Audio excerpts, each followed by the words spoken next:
mga kwento na lagi.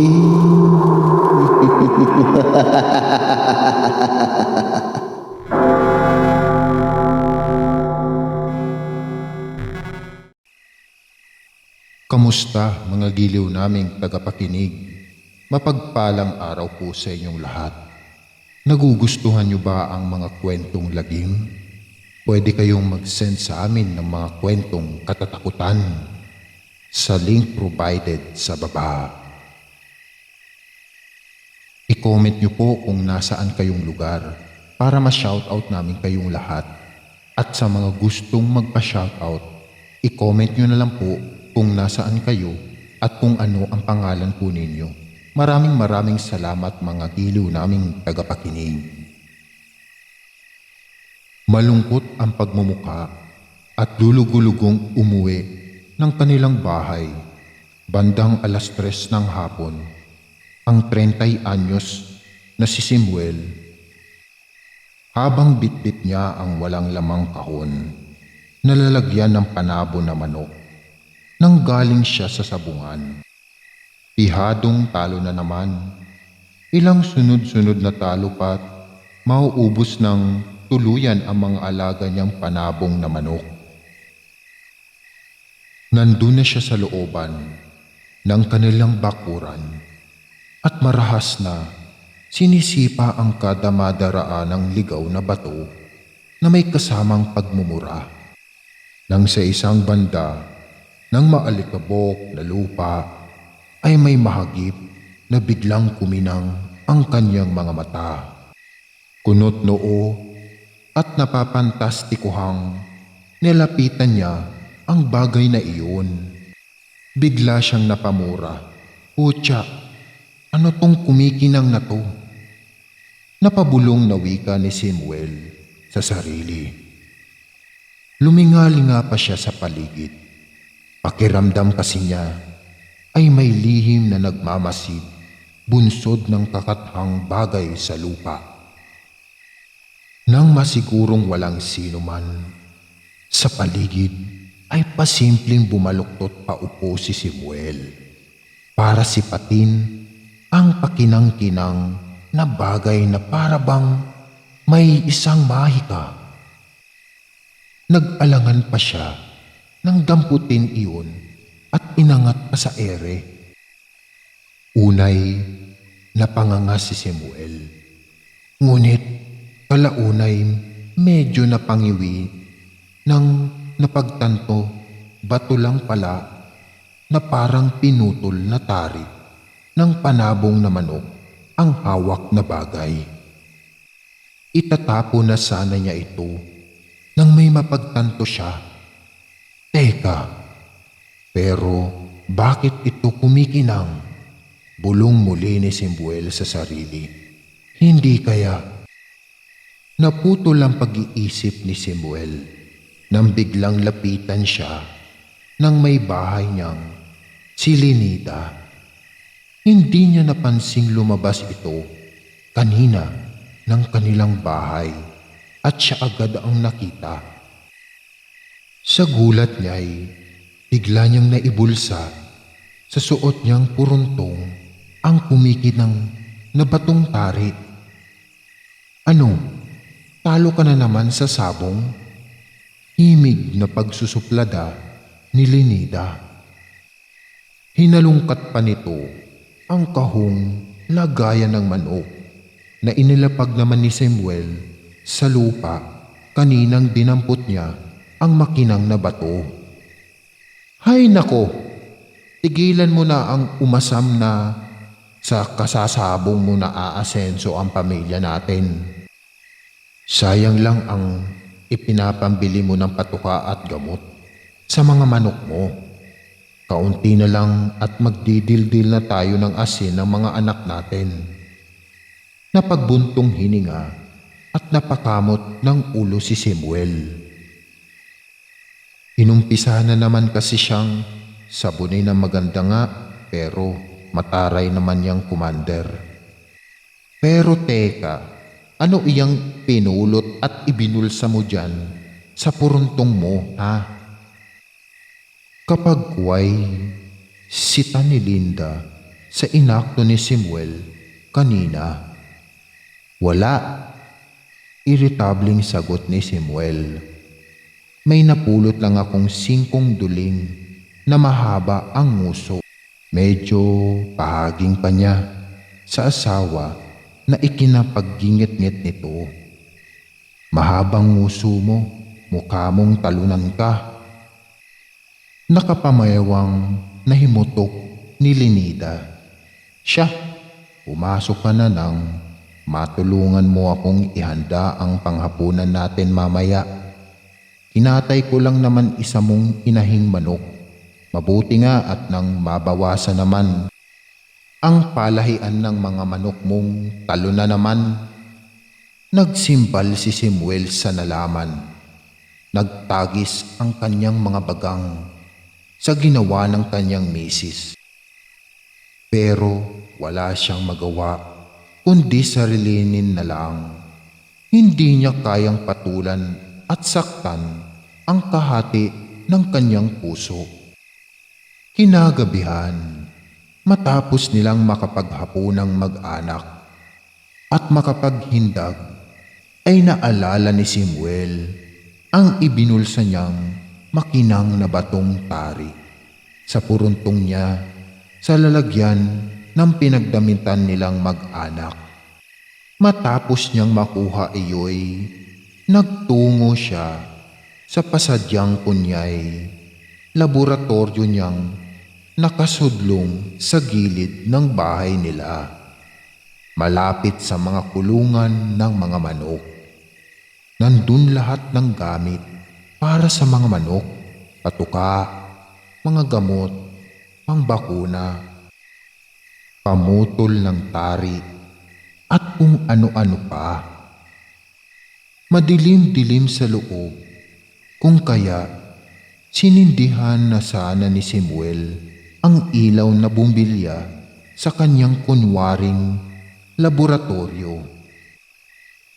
Ngunit sandali siyang napatigil nang may maulingan siyang kaluskos na nagbubuhat sa loob. May naaaninaw rin siyang parang bulto ng tao na nakaupo sa silya niya sa loob at para bang hinihintay siya. May nakatabing pamalo ng baseball si Samuel sa isang gilid ng kanyang laboratoryuhan. Medyo kabadong pasimple niyang una itong dinampot bago niya tuluyang sinindihan ang ilaw. Akmang susugurin na sana ni Samuel ng bambo ang sinumang nasa loob nang matigilan siya nang makilala kung sino ito. Si Popong, ang nakakatanda niyang kapatid. Kuya Popong, ba't nandito ka? Manghang tanong ni Samuel sa kapatid. Sa Cavite naninirahan ito dahil doon nakapag-asawa. Siya naman ay dito sa Nueva Ecija. Ang tinubuan nilang probinsya ay sa Bicol pa, sa Quezon. Batid ni Samuel na malayo ang biyahe, kaya malamang na gabi na nakarating sa bahay niya ang Kuya Popong niya. Pero ang ipinagtataka niya ay kung anong bakit siya nandito at sinadya siya. Pasensya ka na, Samuel, kung nagulat kita. Hindi na rin ako nag-abala pang kumatok kanina at hapung-hapuna ako sa mahabang biyahe. Pagpapaliwanag naman ni Popong, nakita ko itong silid na ito kaya dito na muna ako dumiretso at sandaling nagpahinga. Nakapag-apunan na rin naman ako kaya umidlip na muna ako rito kanina. Ganun ba, kuya? Napagkamalan patuloy kitan manluloob o kaya ay engkanto?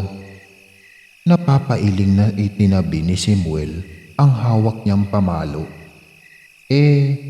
Bakit mo nga pala ako sinadya dito, kuya? Biglang tumuwid sa pagkakaupo si Popong. Tumikhim pa muna ito bago muling nagsalita. Si Samuel naman ay pumesto umupo na lang sa gilid ng misitang kanuog ng silyang inuupuan ng kanyang kuya. Ilang gabi na akong ginagambala sa panaginip ni Lolo Destor natin. Panimula ni Popong. Ang tinutukoy nitong abuelo nila ay matagal nang yumao. Ito rin ay tulad nilang sugapa sa sabong. Ang totoong sanhi ng pagkakasakit at pagkakamatay nito'y hindi nila natukoy. Basta isang araw na lang, liban sa di matukoy na sakit, nito'y nag-iba rin ang ugalit pagkatao nito. Lumala ng lumala ang lahat hanggang sa bigla na lang itong bawian ng buhay. Ano ang meron sa panaginip mo? Tungkol kay Lolo? Kuryosong tanong ni Samuel sa kanyang kuya. Palagi siyang nagpapahiwatig sa akin na puntahan kita, sagot ni Popong. Heto nga't nandito na ako dahil sa pahiwatig niya sa huli kong panaginip. Anong pahiwatig? Sabik na susog ni Samuel. Nasa panaginip daw ang buhay mo. Diretsuhang tugon ni Popong na diretso ring tumitig kay Samuel. Dahilan para bundulin siya ng kaba. Sumunod na ipinakita niyang mga pahiwatig sa akin ay isang sabungan. May mga minarkahan siyang mga sabungero. May ipinakita siyang puno na maraming sanga. Nag-asta rin siyang parang mabangis na nilalang at imuestra ang kanyang mga muscle bilang pahiwatig na malakas ito. May iminuwestra rin siyang parang mahika at sumpa. Itunuri rin niya ako at ikaw at may misyon daw tayong dapat pagtulungan. Marami pa siyang ipinahiwatig, ngunit sa lahat ng ito ay ikaw ang paulit-ulit niyang inaalala. Nanganganib nga raw ang buhay mo. Sa mga sinabi ng kanyang kuya ay malalim na napaisip si Samuel. Noon pa may batid na nilang may kakaiba sa Lolo Destor nila. Hindi nga lang nila matukoy pagkat sadyang malihim ito. Basta ang sa pantahan nila'y may taglay itong anting-anting. Kung walay, hindi rin siguro ito nagpaparamdam sa panaginip kahit matagal na panahon na itong pumanaw. Sa kanya ring naiisip ay naalala na naman ni Samuel ang makinang na batong tari. Siya nga pala kuya, may ipapakita ako sa iyo. Inilabas ni Samuel ang makinang na bato. Mula sa kanyang kabibihis na salawal ay ipinakita ito sa kapatid. Sa palagay mo, konektado kaya ito sa mga pahiwatig ni Lolo? Inabot ni Popong ang bato at masusing kinilatis ito na ang mga matay naniningkit. Kapag kuhay, bigla itong mariing napapikit. Kaya pala'y may lihim itong kakayahang makabasa ng mga ganap. May kinalaman sa anumang bagay na mahahawakan. Nakita nito ang nakaraan at paanong lumitaw ang makinang na batong tari. Nang laki ang mga mata't napamangha si Popong patapos nitong mabasa ang nakaraan. Ang batong tari na ito ay isang mutya, imporma ni Popong na siyempre ay ikinagulat ni Samuel. Lumitaw ito dahil sa sumpa ni Lolo Destor. Ibig niyang maghiganti sa mga nilalang na brutal na pumatay sa kanya. Susog pa ni Popong. Ano namang mga nilalang? Tanong ni Samuel. Mga aswang, Simuel, mga aswang ang pumatay kay Lolo Destor. Paanong nangyari iyon? Naguguluhang usisa ni Simuel. Hindi ba't dahil sa pagkakasakit ni Lolo kung kaya siya namatay? Paanong mga aswang ang pumatay sa kanya? Iyan din ang ipinagtataka ko base sa mga ipinakita sa akin ng mutyang ito. May mali sa kanyang pagkakamatay. Saka, paano ka pala nakakabasa ng nakaraan, kuya? Kailan ka pa nagkaroon ng ganyang kakayahan? Matagal na. Siguro'y namana ko ito kay Lolo. Marahil ay sa akin niya ito isinalin bago siya namatay. Tanda ko noong hinaplos niya ang ulo ko at parang may kuryenteng dumadaloy sa katawan ko. Bunyag ni Popong. Ganun ba yun? Napapatangong wika na lang ni Simuel. Talagang may kapangyarihan na nga si Lolo noon pa. Saka parang minsan parang nararanasan ko ring mahaplos ng ganoon ni Lolo. Iyon bang parang may kuryenteng dumadaloy sa katawan ko? Sa kanya iniporma base sa minsan niyang naranasan bago pa man magkasakit noon ang kanilang Lolo Destor. Talaga? Tanong naman ni Popong na tinanguan ni Simuel. Baka may isinalin din siyang kung ano sa iyo na hindi mo lang alam kung ano. Parang ako, hindi ko kaagad-agad natuklasan ang espesyal kong kakayahan. Pagkukuro pa nito. Ano naman kaya ang isinalin sa akin ni Lolo? Saka, hindi ka ba natatakot, kuya, sa kapangyarihang ipinasa sa atin ni Lolo? Nababahalang wika ni Simuel. May palagay kasi siyang ang pag-iral ng kahit anong kapangyarihan ay palaging may kadikit na kalabang madilim o masamang puwersa. Saglit na natigilan si Popong. May kung anong inisip muna ito at tinimbang. Natatakot nga ako, Simuel, kapag huway pag-amin nito. Lalo na ngayong may aswang at mutya pa palang sangkot. Hindi biro-birong panganib ang kaakibat ng pagtataglay ng kapangyarihan at lalo na ng mutya. Ikaw ang higit na nasa panganib dahil ikaw ang napili ng mutya na magsagawa ng paghihiganti para kay Lolo Destor. Napatayo bigla at napaatras si Simuel nang ituro siya ng kanyang kuya. Ako? Bakit ako? Hintakot na turo rin ni Simuel sa kanyang sarili. Alam ko na ngayong kung bakit ikaw.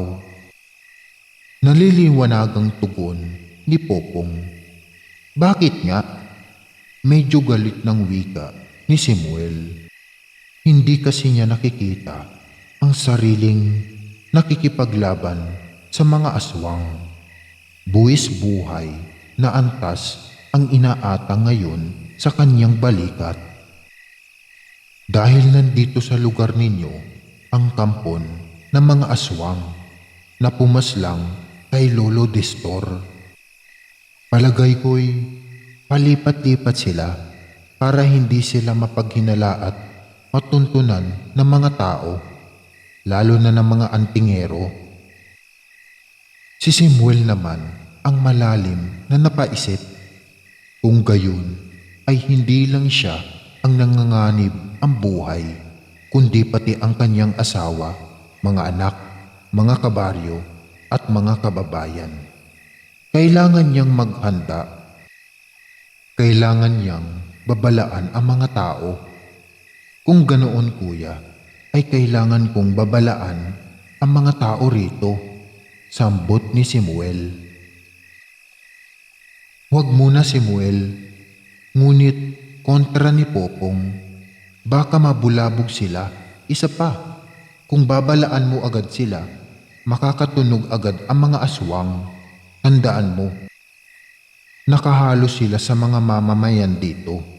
Hindi natin alam, baka kapitbahay mo lang pala sila. Posibleng lumipat agad sila ng lugar. At kapag nangyari iyon, hindi natin maipaghiganti si Lolo Distor. Napatango si Samuel sa punto ng kanyang kuya. Ano kung ganoon ang plano natin, kuya? Ganito, umpisa ni Popong. Una ay aalamin natin kung paano gumagana ang agimat na mayroon sa batong taring ito. Tukoy nito sa hawak-hawak pa. Malakas ang kutob kung may kaugnayan ang sabong sa aktibidad ng grupo ng mga aswang na pumaslang kay Lolo Distor.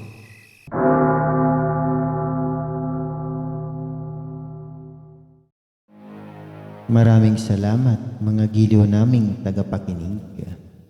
Huwag po nating kalimutan mag-subscribe at mag-like ng ating channel para sa mga kwento ng lagi.